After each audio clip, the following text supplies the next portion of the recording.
Okay, go. All right, guys, what you don't know is this is take two, because your teacher is really good with technology. You know that's not true. Anyway, what I'm going to be making for you guys today is two different dishes. Number one is smothered pork chops, and the other is my famous mac and cheese. I know you guys have wanted this recipe for a long time, totally giving it to you now. It's really not hard. You guys are going to love it. Everybody's going to love you. You're going to find the person you're going to marry, and you're going to be like, oh my God, Miss G, it's because of you and mac and cheese. And I'm going to be like, I totally know because it's amazing. But anyway, so first thing I want to do is explain to you guys what ingredients we need for both, and then I'm going to explain what equipment we need for both. Then as I go along, I will explain all the rest of the procedures, but for right now, let's get into what food we need. So, right here I have a pork chop. This is bone in. You know they sell them at the store bone out. Now, if you're like Miss G, my family doesn't eat pork because there are a lot of you that don't. That's fine. You don't have to use pork. You can actually replace it with chicken. However, if I'm doing a chicken replacement, I go dark meat because the cooking technique that we're doing, this kind of pan fry and quick oven cook, it works a lot easier with dark meat.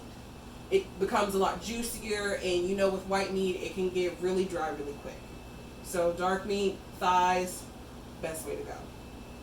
Alright, so we have our pork chop.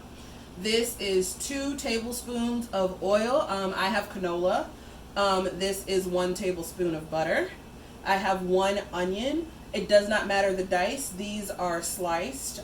If you don't want to use a whole onion, you don't have to. You can use a half, whatever you're comfortable with. I have 1 green pepper. These are the sweet ones, not spicy. You know Ms. G doesn't do spice, but if you like spice, then you can change it out. This is about a tablespoon of garlic, which will come out to about 2 cloves. I keep a little thing of minced garlic in my refrigerator because why not cheat when you can, right? So this is just all-purpose flour, whatever flour you have. And fun fact, if you don't have flour, you can actually use cornstarch and it'll do the same thing. And if you use cornstarch, then what's going to happen is if you want to make it into a sauce, it becomes a little bit easier because you know cornstarch is a natural thickener.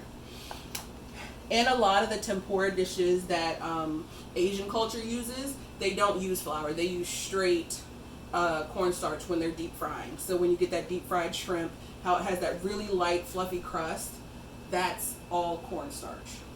So for our seasoning for the pork chops, right here with me, I have, it is about a teaspoon of salt, half a teaspoon of black pepper, half a teaspoon of chili powder, half a teaspoon of cumin, a teaspoon of garlic salt, and a teaspoon of, garlic powder, and a teaspoon of onion powder.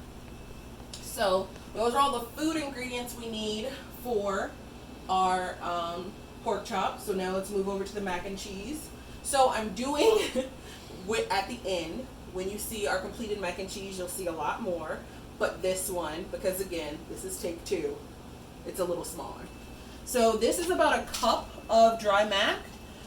Once you cook it with beautiful magic, here we go. This is that same cup completely cooked. So it ends up being about a cup and a half to 2 cups. We have a cup and a half of milk. If you don't have milk, you can use half and half. There is a recipe that you can do that uses evaporated milk. With that one, you're going to want to add a little bit more water than evaporated milk. So if we're using a cup and a half, do a half a cup of evaporated milk and then a cup of water. It's still really good. It's a little bit more sweeter than the original, but again, if we're working with what we have, we use what we got.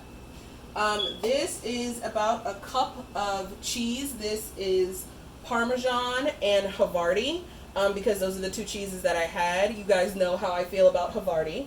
Love it. But you can use any cheese you want. Pepper jack is really good. You can use your basic cheddar. It doesn't matter. You just need about a cup, cup and a half, depending on how cheesy you want it. This is a 1/4 of a cup of flour. This is a half of a stick of butter. And then, of course, salt and pepper for this.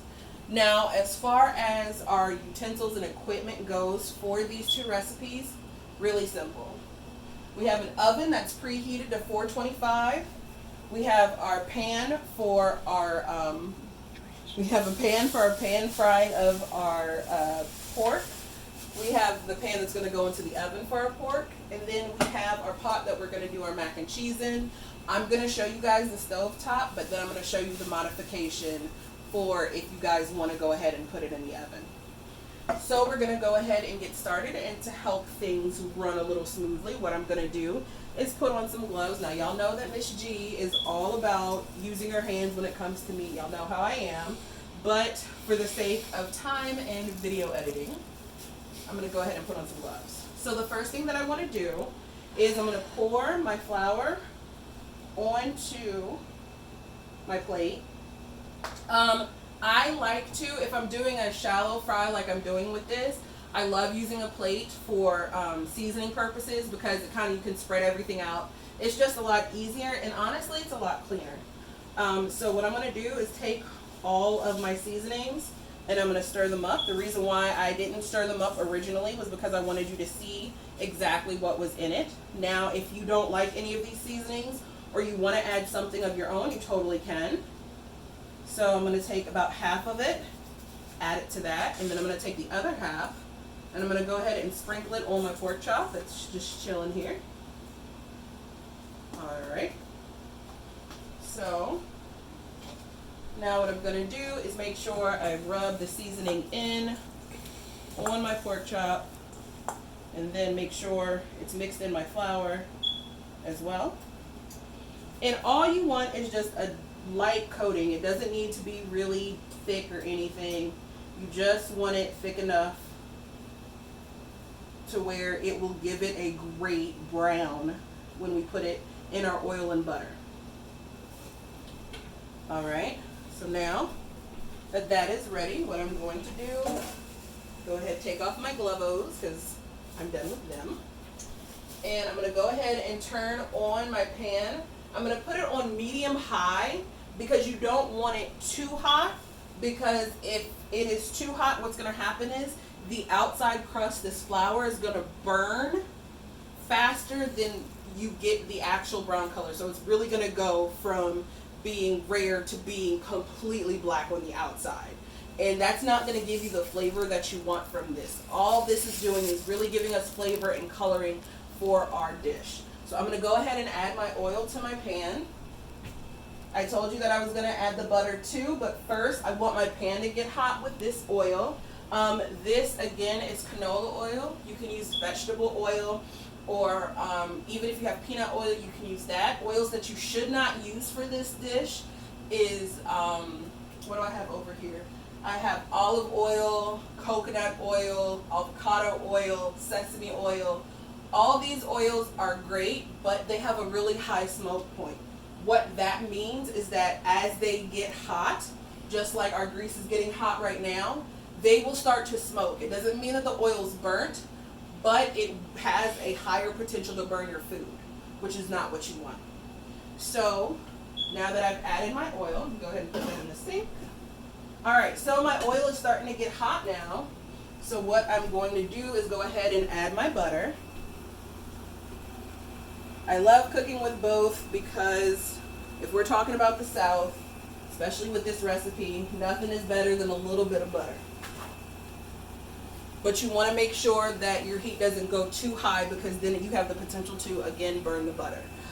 If you don't want butter, or if you want to make this a little bit, figure friendly, then you can just leave out the butter portion. And honestly, you can leave out the flour as well. If you're like, okay, well I can't do gluten, then just go ahead and season it with what you want. You can just sear it in the oil and then just go ahead and put it in the oven. But for this recipe, again, we are sticking with the basics. And what I'm doing right now is I'm taking my tongs and I'm just working the butter around the pan, because the last thing that I want to do is have the butter pad sitting in one place while the butter around it is burning. That's not going to be good, and that's not going to make this food tasty. So now that we have that nice and hot, what I'm going to do is pick up my plate and bring it over here. Don't lift the plate. or don't lift the meat off the plate, because what's going to happen is your dog is going to have a wonderful trail of drippings from your meat. And no one needs that, right? So, I'm going to shake off my excess. Go ahead and put it in the pan. Wonderful. I'm going to go ahead and put this in my sink. So while this is cooking on its first side, what I'm going to go ahead and do is get my pot ready for my mac and cheese. So that just means that I'm going to go ahead and melt the butter while I'm standing over here. And I know you're like, well, Miss G, you said that there's vegetables. What about those? The vegetables we're going to cook in this after we finish our searing off our pork. Sorry. Y'all know me. Y'all know I mean well. Alright, so again, also, let's say that you like this recipe and you want to use it, but let's say that you have fish that you would like to use. You can actually use a catfish, would be really great for this dish. That's a great southern fish that is used a lot. You can use tilapia and sway, but you just have to be careful with how long you have it in the pan, because those fish are a lot lighter than how thick this pork chop is. So even if, let's say that it's not the fish, but you're using a different cut of pork chop, if they're thinner, then you don't want to leave it on as long. So one of the reasons why we have to put this in the oven is because it is so thick, so that we can make sure that it's cooked all the way through. So right now, I'm seeing a little bit of smoke, which means that my first side is done. And there's a little bit of blood coming through, which doesn't mean anything bad. It just means that it's ready for it to be flipped.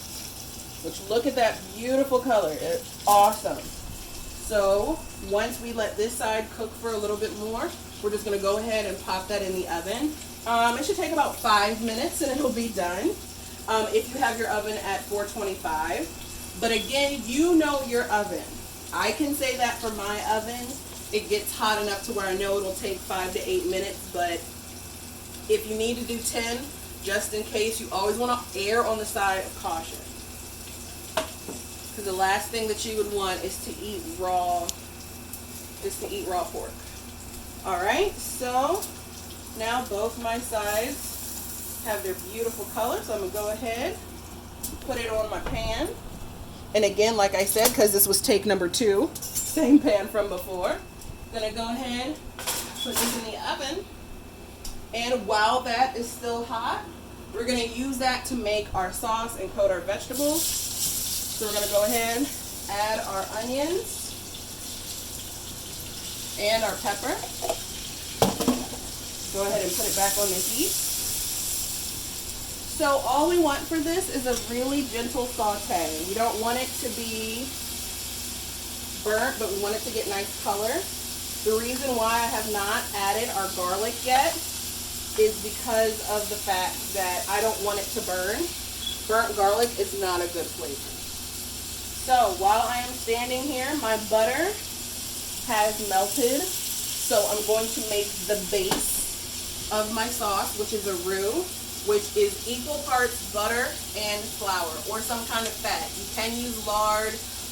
In a pinch, you can use oil. But keeping the base of flour is really great. But let's say that you guys wanted to make gumbo, then yeah, they do use oil for that. So what I'm going to go ahead and do is turn on my heat, bring my flour over here, and I'm going to go ahead and add my flour. You really want to have a whisk to whisk this in. If you don't own a whisk, then if you have a spoon, it doesn't matter. So you want to make sure that it is nice and mixed. What we're trying to have is just like a slight cooking of the flour. And once you start making this sauce, you cannot leave the stove. So all we're going to do now is go ahead and take our milk and add it in. And it is going to start thickening up immediately.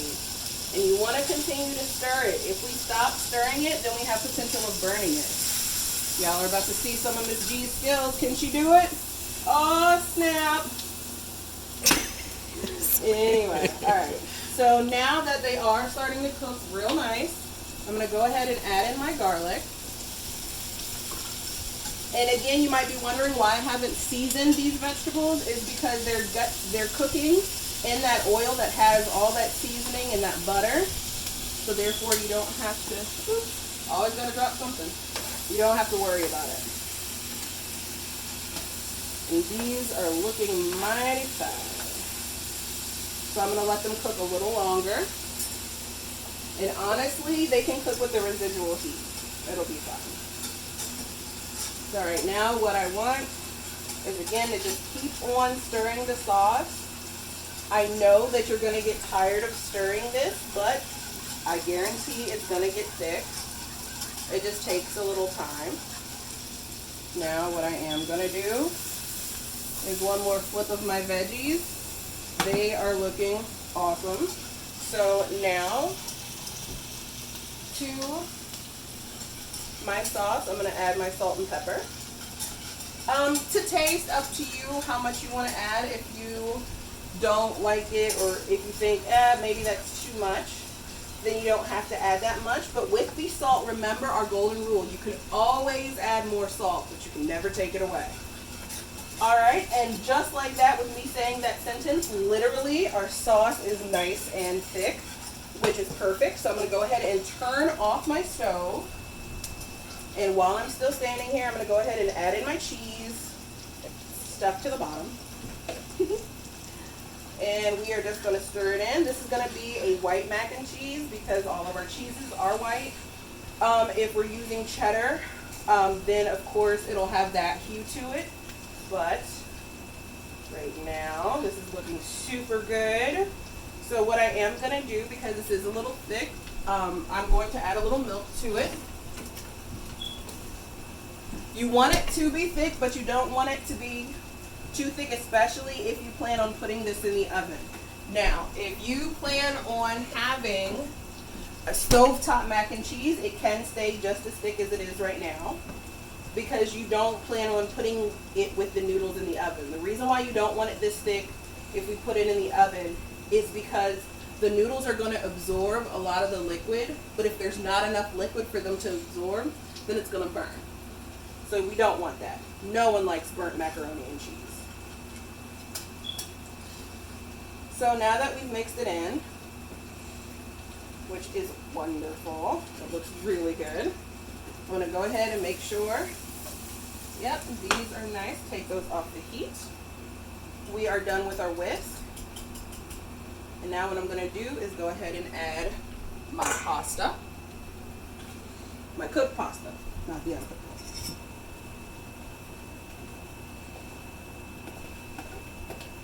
So, because I know you guys see that there are a lot of places that serve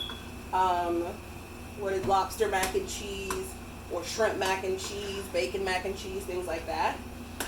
What you would want to do is the exact same recipe, but when we get to this point right here, all you're going to do is take this and in a separate pan, let's say in this pan, I'm going to saute my shrimp, or if I have crab meat, then all I have to do is go ahead and add it. If I'm doing chicken mac and cheese, then I'm going to dice up some chicken. Actually, honestly, if I wanted to do pork mac and cheese, then I could actually add that to it as well.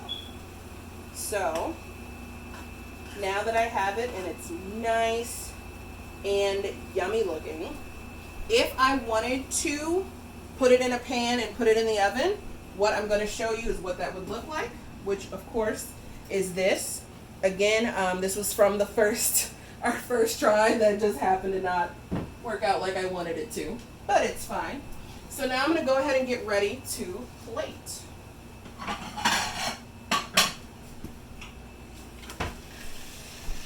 So I'm going to go ahead and move all of my stuff.